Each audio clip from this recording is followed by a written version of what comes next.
কেন জানি না এই ধরনের ভিডিওগুলো এডিট করতে গিয়ে আমি ভীষণ ইমোশনাল হয়ে পড়ি, বা যখন এই মুমেন্টগুলো আমি অন লাইভ নিজে এক্সপিরিয়েন্স করি তখন আমার ভীষণ ইমোশনাল লাগে।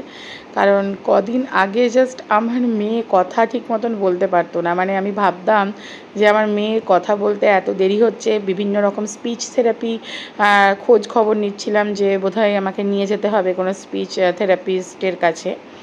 বাট এখন সেই মেয়ে কথা বলা শুরু করলে আর থামে না। তো তারই স্কুলে চলে গেছি। 2 বছর আগে আমি ওকে এপিজে স্কুলে ভর্তি করেছিলাম। তখন ফার্স্ট যেদিন স্কুল গেল সেদিন এত কাঁদছিল, মানে রীতিমতো ওকে স্কুলে নামিয়ে দিয়ে এসে আমি বাড়িতে মানে এত কেঁদেছিলাম যে মেয়েটা আমার স্কুলে কি করছে কি না। সেই মেয়ে আজকে দেখতে দেখতে 2 বছর পার করে ফেললো স্কুলে, নার্সারি এবং এলকেজি।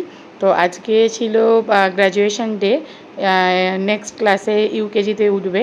তো এবার গ্র্যাজুয়েশন ডে ছিল, প্লাস আমার মেয়ে অলিম্পিয়ার এক্সাম দিয়েছিল। তো 3টে সাবজেক্টে, ম্যাথস, ইংলিশ আর ইভিএস, তো 3টে সাবজেক্টের মধ্যে 2টোতে গোল্ড আর একটাতে সিলভার পেয়েছে আমার মেয়ে। তো তাই সেই মেডেলগুলোও আজকে ওর হাতে তুলে দেওয়া হবে, এবং সারা বছর ক্লাসের একটা ফাইল, এবং এখানে একটা ডান্স পারফরমেন্স করবে বলে এসে গেছে। এখানে ছোট্ট করে একটা ডান্স পারফরমেন্স করেছে, প্রত্যেকটা বাচ্চাকে ভীষণ সুন্দর লাগছিল। যতই দেখছি ততই ভাবছি যে কইটুকু ছিল, আর মানে কদিন আগেও কোলের মধ্যে শুয়ে ঘুম পাড়াতে হতো, আর এখন তো কোল থেকে হাত পা সব বেরিয়ে যায়, কোলে আর আঁটে না। তো সেই মেয়ে আজকে এত বড় হয়ে গেছে। এখানে প্রিন্সিপাল ম্যাম এসছেন, এবং আমি এনাকে ভীষণ রেসপেক্ট করি, কারণ ইনি আমার এনাকে খুব ভালো লাগে, এনার কথাবার্তা সব কিছুই।